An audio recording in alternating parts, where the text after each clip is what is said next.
Eh bien bonjour, je suis aujourd'hui en compagnie de Bastien Mercier, qui est le maire de Camiran, viticulteur, et de Magali Vérité, maire de Capelon, qui est elle aussi viticultrice. Nous sommes évidemment ici pour parler de vignes, de vin, de production viticole, avec une femme, un homme, engagés, passionnés par leur métier et qui ont décidé d'apporter leur concours très concrètement aux politiques départementales en matière de viticulture. Je tiens avant tout à vous dire, à toi Magali et à toi Bastien, à quel point je suis admiratif du métier que vous exercez. Vous êtes des femmes et des hommes courageux.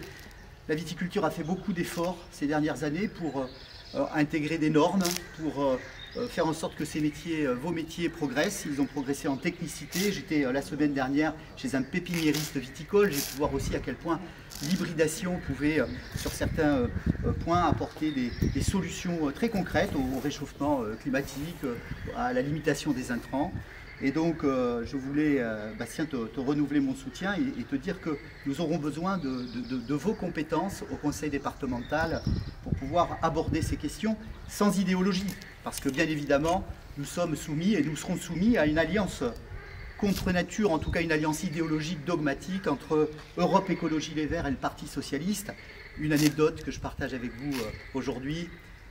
Lorsqu'il a fallu dégager des aides au moment des aléas climatiques, des aides d'urgence à la viticulture, Europe Écologie Les Verts a trouvé quand même le moyen de nous présenter une motion en séance plénière qui soumettait la délivrance des aides à des critères d'éco-conditionnalité, qui était une stupidité absolue, puisque ça voulait dire tout simplement qu'on condamnait un certain nombre de viticulteurs qui ont fait des efforts, mais qui sont toujours en mode de production conventionnelle, tout simplement à périr ou à voir leur exploitation s'arrêter. Voilà, donc les grands enjeux de la viticulture, pour toi Bastien, et les politiques départementales, qu'est-ce que ça veut dire aujourd'hui?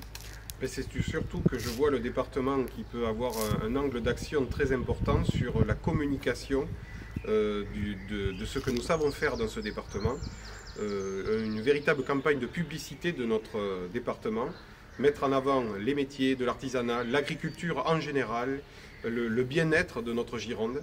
Et je pense qu'il est temps que nous ayons un angle d'attaque sérieux là-dessus pour faire en sorte qu'on se sente bien en Gironde, qu'on vienne la visiter, qu'on vienne y passer du temps, que l'on puisse répondre à des complémentarités des agriculteurs qui aujourd'hui peuvent vous accueillir, soit dans le domaine du camping, soit dans le domaine de l'hébergement de court séjour, et également les tables d'hôtes qui aujourd'hui se développent de plus en plus. La complémentarité au niveau de l'agriculture est aujourd'hui quelque chose qui va permettre d'alléger les difficultés qu'aujourd'hui le métier représente pour beaucoup d'entre nous.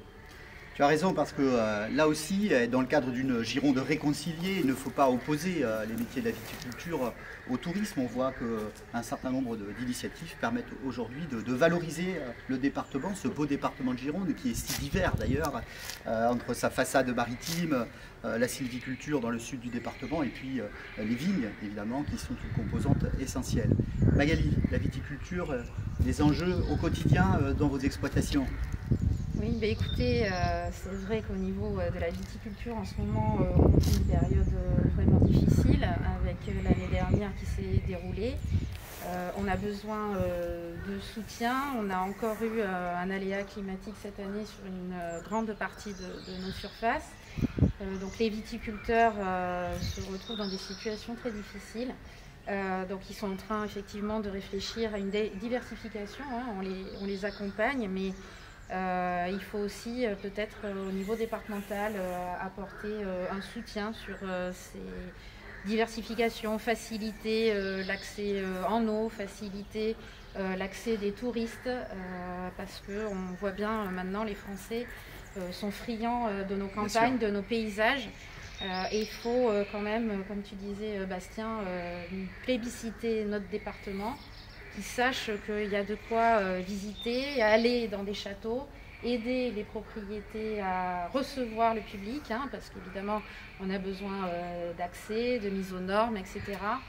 Et de rendre facile des dossiers ou aider techniquement, financièrement les exploitations à mettre en place ces diversifications. Tu disais le camping, et ça peut être aussi de créer d'autres productions sur une même exploitation. Mais ça demande des besoins techniques, un apprentissage des cultures. Et ça ne se fait pas tout seul. Donc oui, la viticulture va avoir besoin de soutien et de prendre un peu de temps. Bien, je crois que le message est clair. Pour une Gironde réconciliée, nous avons besoin de nos viticulteurs, nous avons besoin de conforter les activités de la viticulture et, si j'entends bien aussi, de simplifier les relations avec les administrations, quelles qu'elles soient, et l'administration départementale. Donc je te souhaite, Bastien, dans ce combat électoral, de porter haut et fort les couleurs de la viticulture girondine. Merci à vous. Merci.